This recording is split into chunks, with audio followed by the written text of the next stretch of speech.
55 سال پہلے پاکستان کی مثال دی جاتی تھی دنیا میں، ہمیں فخر ہوتا تھا، پاکستان کا دنیا کے اندر ایک رتبہ تھا.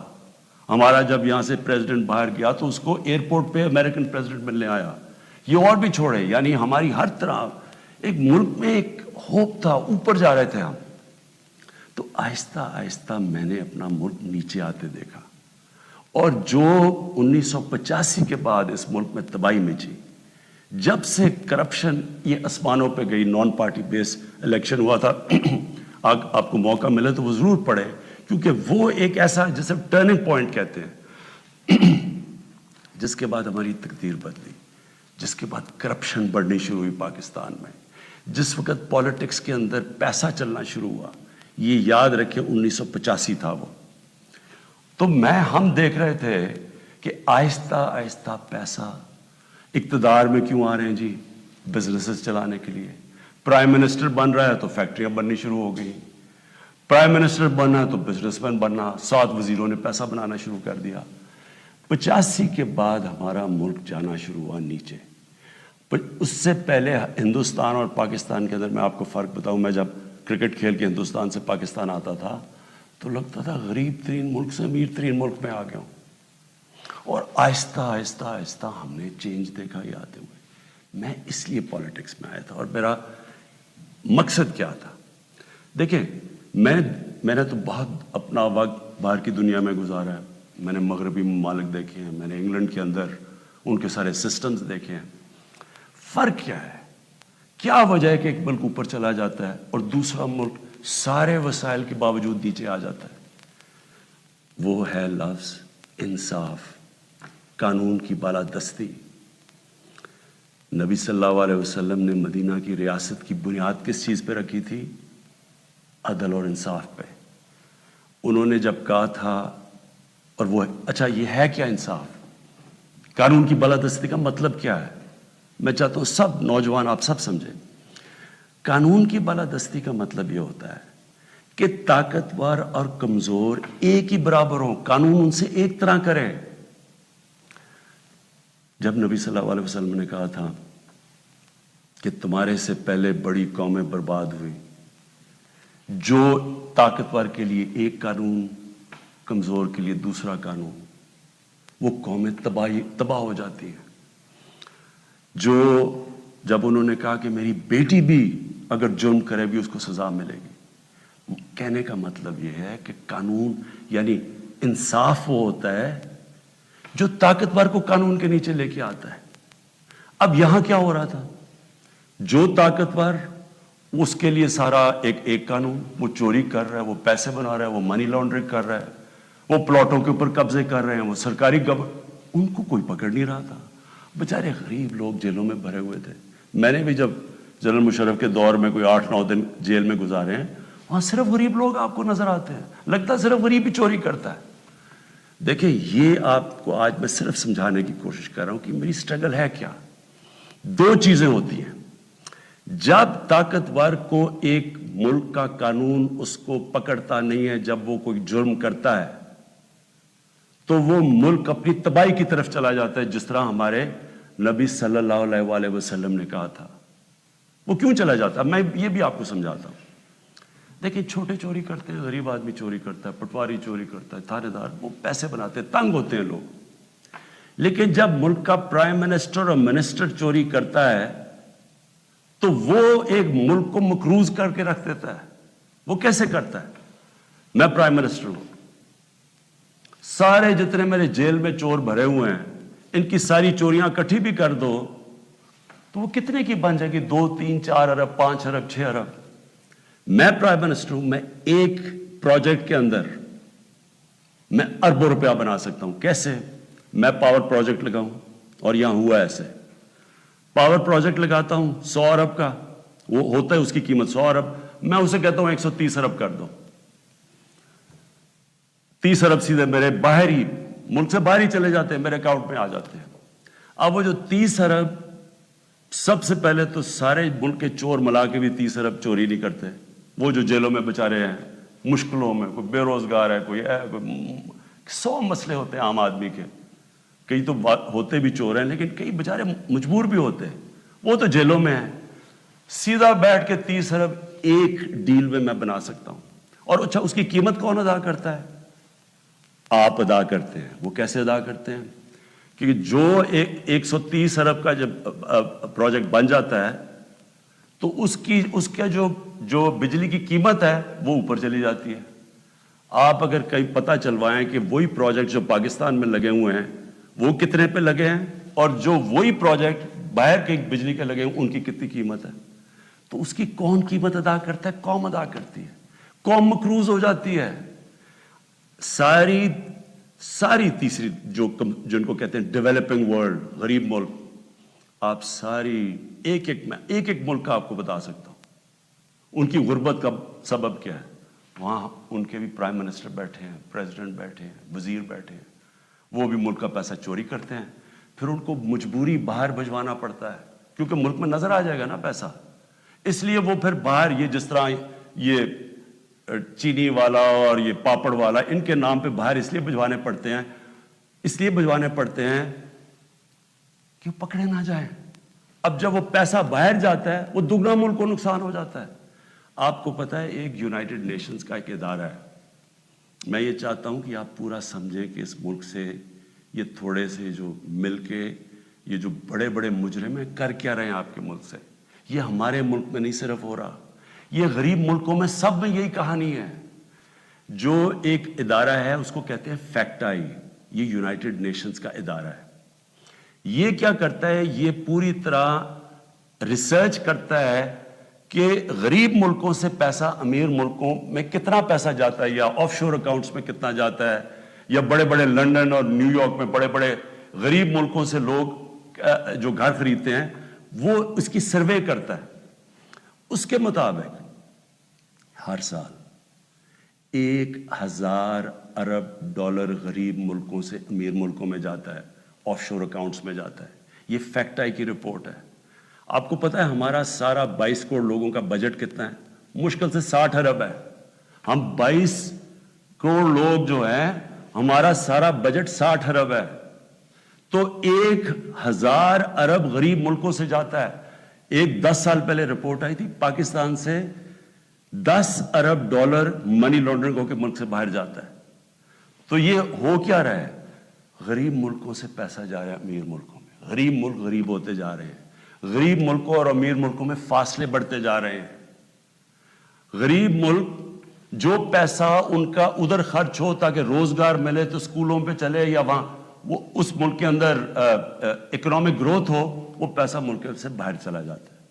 تو جو پرائم منسٹر اور وزیر جب کرپشن کرتے ہیں وہ ملک کو مقروض کر دیتے ہیں, قرضے چڑھ جاتے ہیں. وہ قرضے اتارنے کے لیے ٹیکس لگانے پڑتے ہیں. ٹیکس سے مہنگائی ہوتی ہے, مہنگائی سے غربت ہوتی ہے. دوسرا جب وہ ڈالر باہر بیچتے ہیں روپے پہ پریشر پڑتا ہے. جب روپیہ گرتا ہے باہر سے ساری چیزیں پھر مہنگی ہو جاتی ہیں. تو یہ جو میری سٹرگل ہے اس کا مقصد کیا تھا؟ کیونکہ میں نے تو دنیا میں دیکھا ہوا تھا, جو امیر ملک سوئٹزرلینڈ جو میں نے دیکھے ہیں ان ساروں کے اندر قانون کی بالادستی کا مطلب طاقتور قانون کے نیچے ہے. ہمارے ملک میں آپ نے تماشا دیکھا, جنرل مشرف اتنی طاقت اس کے پاس, فوج اس کے نیچے, عدلیہ اس کے نیچے, اپوزیشن وہ نہیں.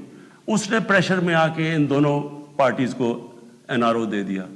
وہ این آر او کی وجہ سے آج جب ہماری حکومت آئی ہے جتنا ہم ٹیکس کا پیسہ اکٹھا کرتے ہیں آدھا چلا جاتا ہے ان کے لیے ہوئے قرضوں کی قسطوں پہ. ہم نے تو اپنا بجٹ بیلنس کر دیا, ہم نے تو خرچے اور آمدنی کو بیلنس کر دیا, لیکن جو قرضوں کی قسطیں دینی پڑتی ہے وہ ہمارے اوپر بوجھ بڑھا ہوا ہے. یہ ساری غریب ملکوں کی یہی سٹوری ہے. میں یہ آپ کو اس لیے بتا رہا ہوں آپ کو پتہ چلے کہ اس ملک, ہم ایک غریب ملک نہیں ہیں. اللہ نے اس کو سب کچھ دیا ہوا ہے, لیکن کوئی دنیا کا ملک آگے نہیں بڑھ سکتا جس کے اوپر بیٹھے ہوئے طاقتور اس ملک کا پیسہ نکال رہے ہوں باہر. کوئی ملک نہیں چل سکتا. اب واپس آ جائیں سینٹ پہ. یہ کیوں سینٹ کا الیکشن امپورٹنٹ تھا؟ انہوں نے کیوں اتنا زیادہ زور لگایا پتا ہوتے ہوئے کہ پیسہ چلنا ہے سیکرٹ بیلٹ میں؟ یہ کیوں سب اکٹھے ہو کے انہوں نے کوشش کی, یہ پورا یہ جو ڈرامہ کیا ہے؟ اگر اوپن بیلٹ ہو جاتی تحریک انصاف کو تو ہمیں اتنی سیٹیں ملنی تھی جتنی ملی ہیں سینٹ میں. ہمیں ہمارا تو یہ جو کہہ رہے ہیں نا کہ بہت بڑا کوئی مارکا مار لیا ہے، ہمیں تو اتنی سیٹیں مل گئی ہیں، ہم تو سب سے بڑی پارٹی بن گئے سینٹ میں. لیکن انہوں نے جو سارا ڈرامہ کیا ہے وہ ایک حفیظ شیخ کی سیٹ کے اوپر، اور سارا جو پیسہ لگایا ہے، جو یوسف رضا گیلانی کا پیسے بانٹ رہا تھا شام کو، لوگوں کی ضمیر خرید رہا تھا. اور وہ جو میں نے جب اپنے ایم این اے سے جب میٹنگ کی، ہماری خواتین نے ہمیں بتایا کہ جی ہمیں کال کر کے آفرز مل رہی تھی. کوئی ہماری پرانی پی ٹی آئی کی وہ کال کر کے کہہ رہی تھی 2 کروڑ سے بولی لگ رہی تھی. اب میں الیکشن کمیشن سے تھوڑا بات کرنا چاہتا ہوں. دیکھیں، الیکشن کمیشن آپ کا بہت بڑا رول ہے. آپ کی سب سے بڑی ذمہ داری صاف اور شفاف الیکشن ہے. یہ آپ کی آئینی ذمہ داری ہے. پہلے تو مجھے یہ نہیں سمجھ آئی کہ آپ نے عدالت میں کیوں جا کے کہا کہ جی خفیہ بیلٹ ہونی چاہیے. مجھے یہ بتائیں، کوئی آئین اجازت دیتا ہے چوری کرنے کی؟ رشوت دینے کی کوئی آئین اجازت دیتا ہے جو 30 سال سے ہو رہا ہے؟